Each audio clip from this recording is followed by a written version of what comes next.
بسم الله الرحمن الرحيم فجعله غثاء نحوا سنقرئك فلا تنسى إلا ما شاء الله.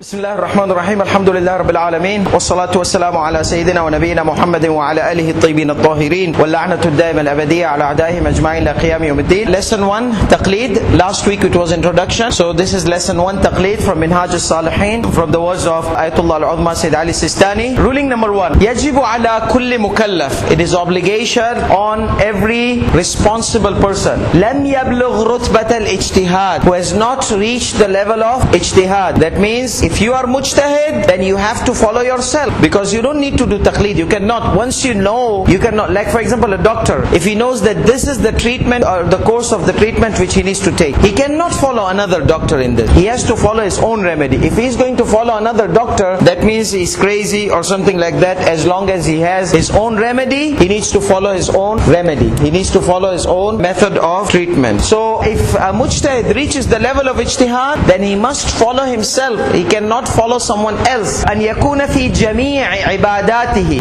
all on his acts of worship.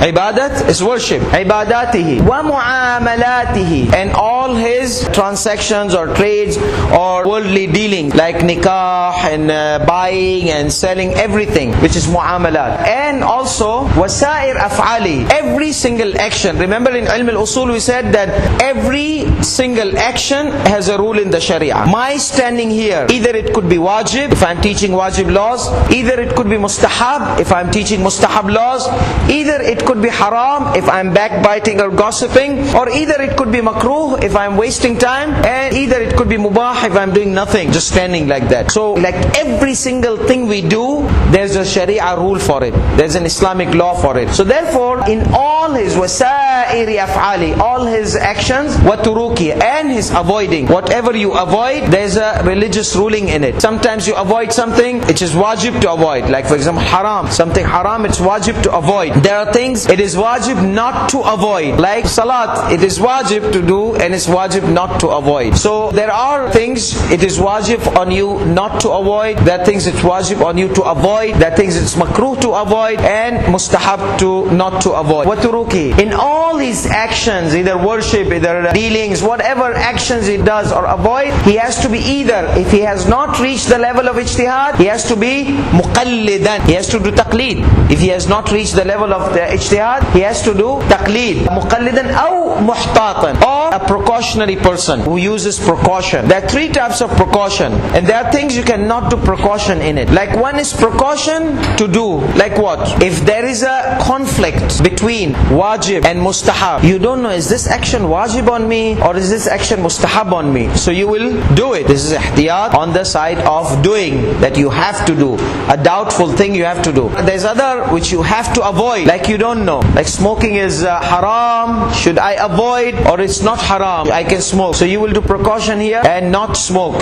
To avoid, ihtiyat to avoid. What is ihtiyat in multiplying your action? Multiplication of the action. So if he said ihtiyat do, ihtiyat don't do, ihtiyat multiply your act. Do it several times. Like for example, if you are doubting that you are in a place and you don't know that you have to offer 4 rakat or 2 rakat. So ihtiyat here is in multiplying your action, in doubling it. So therefore ihtiyat in multiplication. Ihtiyat in multiplication. So you have, like, you repeat the action twice. Like if you are in a place you don't know you have to offer qasr or tamam, and you are not doing taqleed, so you don't have the laws. If you are doing taqleed, your marja might say do tamam or do qasr. But if I am not doing taqleed and I have this kind of doubt, so I have to do qasr and tamam. What is the case where you have to offer 4 times your salat? Direction of the Qibla. If you don't know the Qibla is here, there, so your marja will tell you just pray one salat whichever direction. But if you are not following, you're not doing taqleed, you have to pray 4 directions in a way that you are sure that you have offered your salat in a correct direction. So that's ihtiyat. So see how ihtiyat, you take the difficult side. So on the day of judgment, you are sure that you have done it. That means on the day of judgment, Allah will not hold you accountable. Why didn't you offer in the side of Qibla? So if you offer 4 salat, that means for sure 100% you have brought the salat in the Qibla. But if you are doing taqleed, Allah told you, why didn't you offer the salat in the right? Well, I was doing taqleed, so catch this guy, my marja. So that's why you are relieved from the accountability. That's why they call mubri' lidhimma, yani zimmedari bara'at. You will not be held accountable if you follow the marja who's mubri' lidhimma, who's qualified to relieve you from the responsibility. That's why we said that whenever a person does taqleed, he needs to first find out that the marja is mubri' lidhimma or not mubri' lidhimma. So if there are mujtahideen, but the Ahlul Khibra, they say they are not mubri' lidhimma, you cannot follow that marja who is considered not mubri' lidhimma. Because nowadays you will see some ayatullah popping up from here and there, but they are not mubri' lidhimma. But the youth, they like them because they allow them to shave the beard, they allow this flexibility, that flexibility. This is not the criteria. If he's mubri' lidhimma, you can follow him. Not because just he allows the removal of the beard. No, he's mubri' lidhimma, that's why you follow him. Nowadays youth, they look the flexibility. I want to see the tawdeeh of this mujtahideen. I want to choose the one who's easy on me. I don't want him to be tough on me. So it's not like that. You have to check whether he's mubri' lidhimma or not. Anybody can open a dispensary and claim that he's a doctor. But is he a proper qualified doctor or not? This is what is our intellectual responsibility, as we mentioned in our introduction. So therefore, there are cases where you cannot do ihtiyat. Like for example, if there is a conflict between wajib and haram, you don't know doing this is wajib or doing this is haram. So what will you do? What is the ihtiyat here? How can you do ihtiyat? I'll give you an example. It happened after the death of Sayyid Abul Qasim al-Khuy rahmatullah alayh. We had a case like that. This case, you have to do taqleed. You cannot do ihtiyat or do ijtihad. Ihtiyat is impossible in this case. Like for example, we had 4 maraji' mubri' lidhimma. So we need to find out a'lam. Until we find out a'lam, like Sayyid al-Gulpaygani, Sayyid al-Rawhani, Sayyid al-Sistani, Sayyid Safdar, until we find out who's a'lam, we said let's do ihtiyat. So ihtiyat, if all of them they say that you can stay on the taqleed of the deceased one, some says it's jaiz, some says it's wajib. If he's a'lam, it's wajib. Some says even if he's a'lam, it's jaiz. In this case, ihtiyat will be to just stay on the taqleed of Sayyid al-Khuy. But Sayyid al-Gulpaygani had a different fatwa, because all the other they said you have to stay on the taqleed of a'lam. But Sayyid al-Gulpaygani said if you had not done, like if you have not practiced the masail of the previous mujtahid, if you have not practiced the masail of Sayyid al-Khuy or learned to practice the masail, then you have to refer to the living. See, you have to, yajibu, it's wajib to refer to the living in the masail which you did not practice or did not learn to practice. Other they say you have to stay. So these two wajib are conflicting. Opposite of wajib is haram. That means Sayyid Gulpaygani say you cannot remain on the masail which you did not learn. It's haram to remain on the masail you did not learn. Sayyid Sistani in the rest is it's wajib to remain on the masail which you did not learn. So wajib and haram. So this was a complicated situation in our scenario, wherever masail you did not practice, you had to do taqleed to a living to see what does he say. You cannot do ihtiyat. Ihtiyat is when there is wajib and mustahab or mubah, haram and makruh and mubah. You can do ihtiyat. Ihtiyat when wajib and haram conflicts, you cannot do ihtiyat. That's the difficult position. That's the complicated one. So وَتُرُكْ مُقَلِّدًا أَوْ مُحْتَاطًا إِلَّا أَنْ يُحْصَلْ لَهُ الْعِلْمِ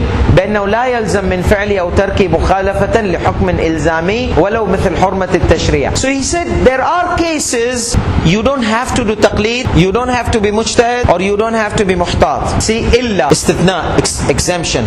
So you have to do taqleed in everything unless if you have a knowledge. أن يحصل له العلم بأنه لا يلزم من فعل أو ترك مخالفة لحكم إلزامي. He knows for sure, 100% sure, that he is not going to violate any obligatory rule. Any obligatory rule. He knows for sure that he is not going to go against the ruling of Allah subhanahu wa ta'ala. For sure. Like for example, obligation of salat. Salat is wajib. Salat is wajib, you don't need to do taqleed. Why? Because it is proven as one of the necessities of religion. You don't say, I'm following Sayyidi Sistani because he says salat is wajib, I have to offer salat as well. No, salat is wajib in Islam. When you offer salat, you know for sure that you are not violating any rules, like salat itself, not the detailed laws of salat, the obligatory of salat by itself. This, for example, وَلَوْ مِثْلْ حُرْمَةِ التَّشْرِيعِ. Tashri' means bid'ah, innovation, ascribing to the religion something which is not there. Ascribing to the religion something which is not there. Like for example, you say there is a hadith in Sharia that you have to do matam of Hussein on the chest. There is no hadith saying do matam of Imam Hussein on the chest. No. Yes, it may be wajib indirectly because supporting Imam Hussein,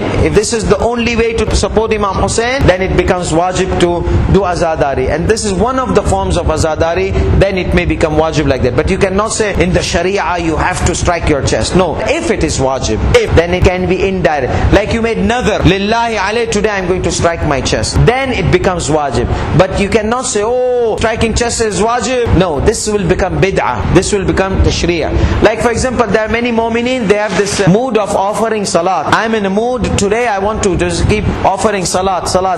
Without any salat prescribed in the Sharia, you cannot make up salat and just offer salat. That is going to be bid'ah or tashri'ah. That is going to be tashri' or bid'ah. So bid'ah is ascribing to a religion something which has not been narrated by the Quran or by the ayat. Direct. Indirect, there are so many ways it can be. But directly, no. Like you want to fast, just you are in a mood of fasting. That cannot happen. That's tashri'ah. But if you want to fast because every day it's recommended to fast, it has been mentioned, yes. So that's why in salat, this is one of the practical things. There are ajza in the salat, and ajza, there are wajibat and there are mustahabbat. Sometimes you do dhikr. Any dhikrullah jaiz fi kulli hal min ahwal as-salat. Allah's dhikr is jaiz. Anytime you want to dhikr, do any dhikr in the salat, in qiyam, ruku', it's okay. Dhikrullah. But you cannot make the intention of juz'iyyah. Like you want to say while reciting Surah Al-Fatiha, Alhamdulillah Rabbil Alameen, Ya Allah,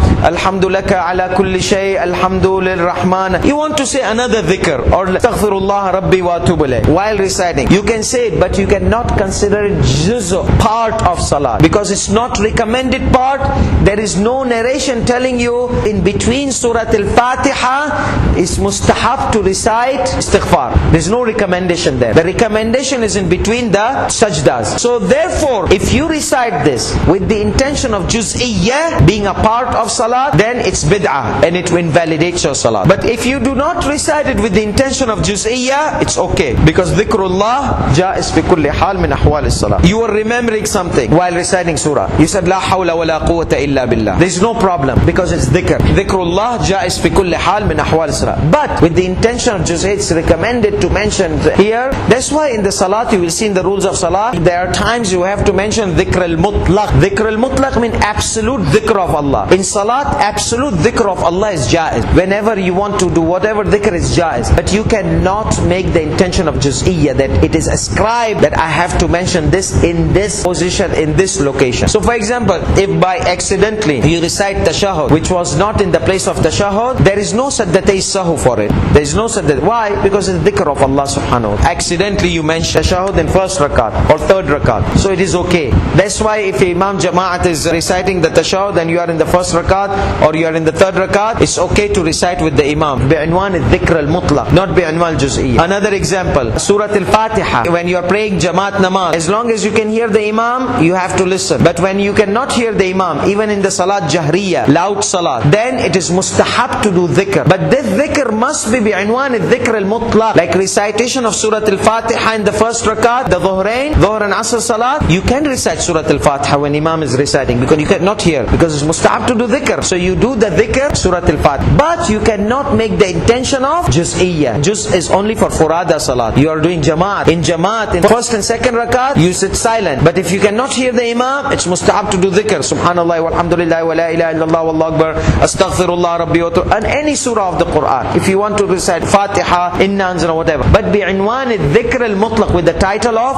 absolute dhikr. Not that I have to recite this as a mustahab act or as a wajib act, specifically this surah. Then it becomes tashri'. Sharia is law. Tashri' means making up laws. Tashri' means taf'i, making up laws. Takdeeb, deen. Person is liar, but you belie him. Make up a lie on him. Make up a lie on him. تكذب بيوم الدين. تكذب. تكذيب. تكذيب is تفعيل. Making something. تصغير. Making something small. And he is not small, but you make it small. So tashri', something not from the sharia, you make it from the sharia. You consider it from the sharia. That is bid'ah. You got this? So hurmat al-tashri'. Like tashri' is haram. Tashri' is haram. Doesn't need taqleed. Everybody knows that you cannot make up laws. You cannot make up sharia. You cannot make up laws. أو يكون الحكم من ضروريات الدين. Some of the necessities of the religion, such as salat. Salat is obligation, obligatory. Tawheed of Allah subhanahu wa ta'ala. You don't need to do taqleed. Oh, because say the Sistani says I have to be muwahhid, I have to say Allah is one. No. There's no taqleed in usul al-din, daruriyat al-din, the essentials of religion, or daruriyat al-madhab, the essentials or necessities of the sect, like wilayat of Amir al-Mu'mineen. You don't say I'm following Sayyid Sistani because he tells me I have to follow Imam Ali alayhi salam. No, it's daruriyat al-madhab. You have to build up your own aqidah in this. Kama fi ba'd al-wajibat, such as some of the obligatory acts like salat, zakat, khums, all these are daruriyat mentioned in the Quran. And wal muharramat, like adultery is haram. You don't say because Sayyid Sistani says adultery is haram. Khamr is haram. You don't say because these are daruriyat. These are necessities which has been proven to be forbidden in our religion. ويحصل له العلم الوجداني أو الاطمئنان الحاصل من المناشئ العقلائية كالشياع وإخبار الخبر المطلع عليها بكونه منها. من المستحبات, plenty of the mustahab things. You don't need to do taqleed in it. So some of the mustahabbat, like for example, give me a mustahab which you don't need to do taqleed in it. It's like an essential. A mustahab with everybody is familiar in the follower of Ahlul Bayt. Charity, sadaqah. This is even in the school of companions, even Ahlul Sunnah. Sadaqah, helping the poor. You don't need to do taqleed in helping the poor. Helping the poor is a general mustahab. Also saying salawat. Allahumma salli ala Muhammad wa ala Muhammad. Like in the school of Ahlul Bayt, salawat, you don't say salawat is mustahab. Ayatullah Sistani who says salawat is... No, salawat is mustahab. All the followers of Ahlul Bayt, they're fed salawat in the milk since they are babies. The first thing they'll do is put salawat in the ear of the child and then do the adhan. So Allahumma salli ala Muhammad wa ala. So this is like something which is a very essential part, mustahab of the madhab. Or mubahat. There are many mubah things you don't need to even follow the Sistani or Marja. Like sitting in the garden, not gossiping, not saying wajib, just mubah. You don't say because Sayyidi Sistani says it is okay to sit in the garden. Mubahat, most of the mubahat, they're mubah. Everything is halal unless you know that it is haram. Everything is pure unless you know it's najis, impure. So these are basic, general halal things. You don't need to do taqleed in something which is basically or generally known to be no problematic or there's no problem in it. So all these things, how do you know these things? Al-ilm al-wujdani. Wujdani is from wajada. Wajada means found. Wajada, yajidu. You by self know. Al-ilm al-wujdani, you by self. You don't need to do taqleed. You found out by yourself. Childhood, the whole surrounding, the community was telling you, oh, salawat is mustahab, salawat is mustahab. Or help the poor, help the needy. These things happen because you found out by yourself since the childhood. You don't need to do taqleed in it. Awul itmi'nan, or satisfaction. So there's knowledge, 1 + 1 = 2, and there is satisfaction. It does not reach the level of knowledge, but you are satisfied that this is something required from me, like helping the poor. So like sadaqah. Awul itmi'nan al-hasil. But this itmi'nan, what is the source of it? Al-hasil, which is acquired min al-manashi al-uqala'iyya, from the intellectual resources. Kashia, like it is spread all around in the community. Sha'a yashu'u, shu'a shams, spread. Shu'a is from spread. Shia, something which is spread. It's like for example, how do we know that it is Eid today? If the Muslim communities, it is known to be Eid, as long as the Muslim communities were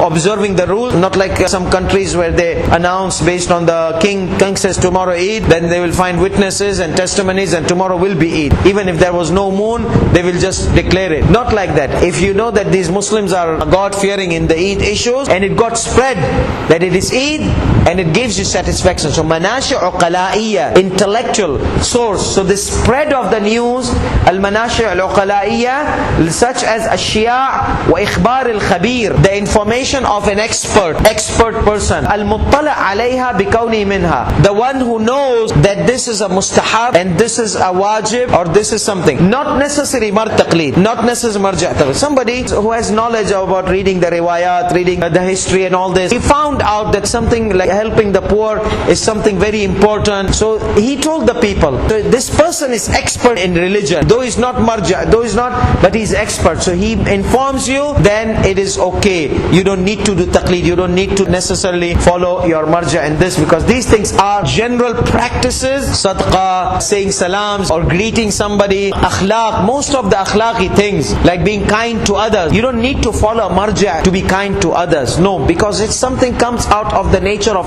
nice human, decent human. They like to offer their kindness. And this is something which is mustahab, and you don't need to do taqleed in these kind of things.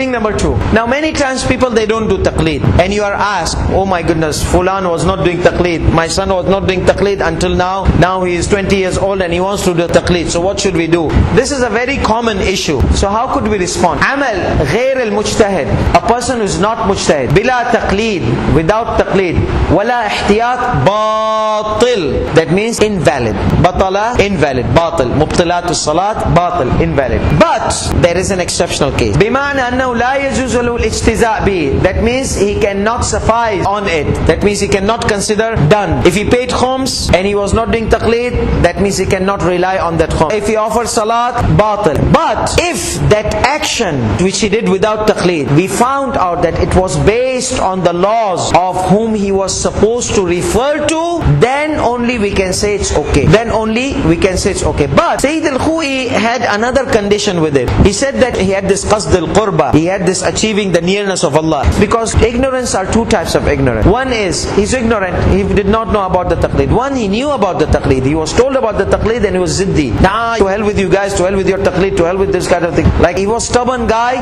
This kind of person, Sayyid al-Khu'i will not excuse him. But if somebody did it out of ignorance, he paid khums. His khums was not paid correctly, but he paid for the sake of Allah subhanahu wa ta'ala. If he says correct, but he needs to solve that problem. But that person, even he paid the khums, he will say no, pay again. See the difference? Both of them, they paid khums. But one is stubborn, we'll tell him to pay again, because he did not have qurbatan lillahi ta'ala. Qurbatan lillahi he did not have. He paid wrong khums. We will tell him to pay the whole thing back again, because whatever you paid was not accepted. But this ignorant person, who is nice person, he paid khums, qurbatan lillahi ta'ala. He was not doing taqleed. Instead of paying 100, he paid $10. So we'll tell him, go pay 90. Shabash beta, don't worry about it.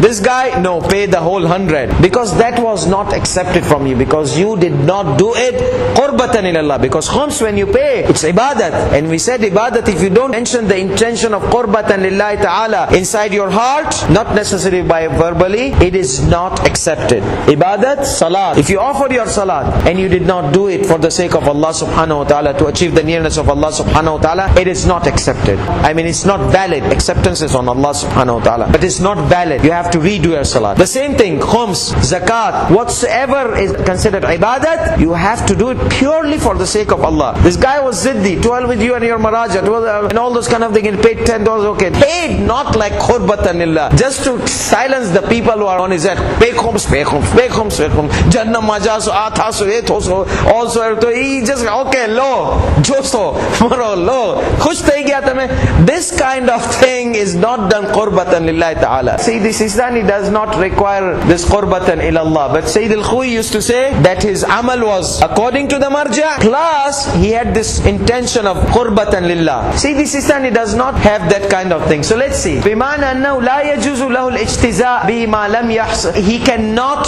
rely on his acts done based on his not doing taqleed and not doing ihtiyat. Ma lam ya'lam bi mutabaqatihi lil waqi'. As long as he does not know that it was not according to the reality. Waqi' is reality. Mutabaqa muwafaqa is according.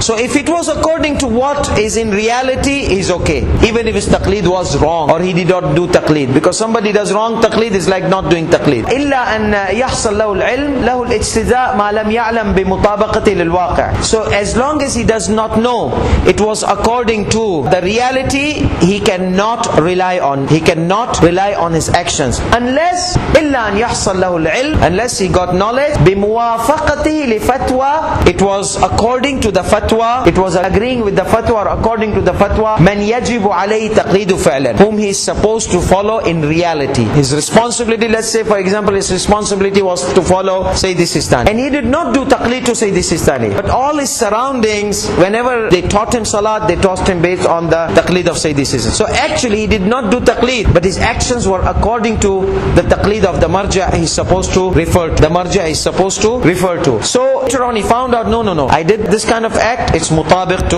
fatwa. Let's take an example. Let's say a marja whom this ignorant person was supposed to follow was saying you have to recite 3 times Subhanallah walhamdulillah wa la ilaha illallah wallahu akbar, where? In 3rd and 4th rakat. Let's say previously there was some maraja. So this marja, let's say hypothetically Eid al-Khui was saying that you have to recite this, and you used to recite once. So in this case your salat was not according to the fatwa you are supposed to refer. So your salat can become invalid. But when you refer to the same marja who says that you have to recite 3 times, that marja says if you miss the subhaniyat unintentionally, your salat is okay, you don't need to redo the salat. So in this case, though you were against the fatwa of the one you are supposed to refer by not reciting 3 times, but the same marja who says you have to recite 3 times, he says if unintentional you missed, then your salat is okay, then you don't have to redo your salat. Another example, let's say this marja, he used to say that the water touched by Christian is impure, the water touched by Christian is impure, you cannot offer wudu in it, and you were offering wudu in the water touched by Christian. So your wudu is invalid based on the one you are supposed to refer. And that same marja says if you do salat with that wudu, and let's consider this was fatwa, not ihtiyat, we are considering hypothetical, that wudu performed with that water which was touched by a Jew or a Christian for example, and to that marja it is impure, you offered your salat with it, so based on his fatwa your salat is invalid, you have to redo the salat back again, you have to redo, because he says that the marja which you are supposed to refer, he considered that water impure and you did wudu with the impure, and there's no mercy in the wudu in our sharia. So that marja says no, that wudu is kabisa, you cannot refer to it. But let's say if there was another marja who was a'lam than this marja, you found out later that there's a marja who's a'lam than Sayyid al-Khui, he tells you that these people of book are pure, so that means in reality you are not supposed to refer to Sayyid al-Khui, you are supposed to refer to this marja, he is more a'lam than Sayyid al-Khui. In this case you don't have to redo the salah. So see, whatever the marja whom you are supposed to refer tells you, you have to do. Repeat, not repeat, it's okay. Like Salat al-Jum'ah, one more example. Salat al-Jum'ah, one marja said you have, for example, hypothetically, you have to offer Salat al-Jum'ah, and you did not offer Salat al-Jum'ah. Later on you found out, oh my goodness, I have missed Salat al-Jum'ah. So what is the qada of Salat al-Jum'ah? If you miss Salat al-Jum'ah, which is wajib in opinion of certain marja, so how do you offer the makeup of it? There is no makeup for Salat al-Jum'ah. As long as you have offered dhuhr, there is no qada for Salat al-Jum'ah. Not everything in sharia has qada, as we'll study in ilm al-usul, unless if we have evidence, because if you miss, you miss. Unless if sharia tells you to make up, you don't have to make up, you just have to say istighfar. Like for example, if somebody says salamu alaikum, you did not say wa alaikum salam. After 5 minutes you remember wa alaikum salam. Why? It's qada wa alaikum salam, I'm doing my wajib. There is no qada for wa alaikum salam. You say it on set. If you miss, you miss. All what you can do is do istighfar. There's no qada. The sharia did not say that whenever you remember say wa alaikum salam. You'll consider it crazy. What, after 5 minutes you're telling me wa alaikum salam? So that sharia tells you there's no qada. Zakat al-fitra. Why, if you see in the laws of zakat al-fitra, if you miss zakat al-fitra, then you give it based on qurb al-mutlaqa, a general charity. Do not intention zakat al-fitra, because zakat al-fitra time ends. If you offer salat al-Eid, if you don't offer salat al-Eid noon time, it ends. After that it's not zakat al-fitra. If you had not isolated it before, it's not zakat al-fitra. If you have isolated, it's okay. If you are not isolated, you are heedless about zakat al-fitra. Later you realize, oh, I did not pay. You cannot pay with the intention of zakat al-fitra, nor you can pay qada, because there is no evidence indicating that you have to pay qada of zakat al-fitra. So this is how how there are things. So there are things you make up, there are things you don't make up. Unless if you know, إِلَّا أَنْ يَحْصَلْ لَهُ الْعِلْمِ بِمُوَافَقَتِهِ لِفَتْوَى مَنْ يَجِبُ عَلَيْهِ تَقْلِيدُهُ. He finds out that no, my actions, though I did not do taqleed, but my actions were based according to the one whom I am supposed to refer to. أَوْ مَا هُوَ بِحُكْمِ الْعِلْمِ بِالْمُوَافَقَةِ. Or something you got knowledge that you did not know that my actions are suitable or according to the marja. No, you know for sure that I did not go against the sharia. Definite, I did not go. If I avoided khamar, I did right. If I offered my salat, I did right. This kind of, like, remember certain things you don't need to do taqleed, but you know that you did not go against the sharia. Kama sayati, as is going to be explained in ruling number 11. Ruling number 3, jawazu tark at-taqleed. He says abandoning taqleed is okay. You don't have to do taqleed. Some marajas say no, you have to do taqleed. If you are not, then you do ihtiyat. He says you have an option. Either do taqleed, either do ihtiyat. You don't have to do taqleed. You can choose ihtiyat. Jawazu tark at-taqleed wal amal bil ihtiyat. Sawan iqtada at-tikrar, whether this ihtiyat is the type of multiplication. What's the type of multiplication we said? Qasr salat, direction of qibla, or fasting, for example. You don't know this kafara requires fasting or giving the poor, so you give both. Give the poor and fast as well. Kama idha taraddadat as-salat, as the salat was hesitated between salat bain al-qasri wa tamam, between the short salat and the complete salat. Amla, should I pray qasr, should I pray tamam, or no? What? Kama idha ihtamala wujub al-iqama fi as-salat, such as he was doubting, do I have to mention the niyat of iqamat or not? He was hesitating. So I don't know, did I did the intention of iqamat or did I not mention? All these kind of causes which creates a hesitation. I don't know. I came here since 2-3 days, but I don't know, did I have a mint iqama or not? So what do you do? I don't know. Here he says there are people, if you do follow marja, he will tell you istishab. No. Originally you don't have the intention. Now you are doubting, did you have an intention or not? You will stretch the unintention and you will start the intention from today. So if from today you are going to stay 10 days, you will offer tamam. If not, you will offer qasr. But if you are doing ihtiyat, not following a marja, then you will have to do both, qasr and tamam. Kama idha ihtamala wujub al-iqama fi as-salah. But he says that lakin ma'rifat mawarid al-ihtiyat muta'adhdhira ghaliban aw muta'assira 'ala al-awam. And knowing the areas of precaution is muta'adhdhira, from udhr, ma'zirat chata ho, udhr. It's too difficult, or it is impossible on the lay people. Like the areas of ihtiyat, here what type of ihtiyat should I do? This ihtiyat, that ihtiyat. So many times the areas of ihtiyat are very difficult to be acquired by the people, especially if people are doing ihtiyat by looking at the narrations, riwayat. Like you saw 2 riwayat telling you, for example, Salatul Layl is wajib. First of all, to understand the riwayat. Do you know Arabic language or not? Do you know Arabic grammar or not? Do you know the mil usul or not? Do you know the meanings, metaphor and all this? So how can you know what is the actual meaning of the hadith itself? And after that, you find out the meaning of the hadith, how will you know which direction of ihtiyat? Certain, like for example, the ihtiyat which I said of in taqleed, of between Sayyid Gulpagan and other maraja, it was muta'assir. So in this case, you have to do taqleed. So he, in the beginning, he says, you can do ihtiyat and you can do taqleed. Al-aqwa, more stronger to me, you have an option. But at the end, he said, if you are able to do ihtiyat. In the beginning, he says, you have an option. So he made you smile. Oh, really? And then at the end, oh, like that. So he says, but knowing the areas of ihtiyat is very difficult or impossible. Ta'adhira, it's difficult or very difficult, like difficult to the level of impossibility. Muta'assira ala al-awam. Asr means usr and yusr. Inna ma'al usri yusra. Usr is difficulty. So very difficulty, close to the muta'assir. We use it that the resources are not available for the awam. So it's very close to the impossibility. Difficulty, close to the impossibility, muta'assir. Yani it's muta'assir. The product is muta'assir. We don't have it. We don't have it, that means impossibility. But usr means difficult. So muta'addhir, you are excused if you don't do ihtiyat from udhr. In fact, it is very difficult that you cannot acquire, close to the impossibility. Sallallahu ala Muhammad wa alihi tayyibin at-tahirin.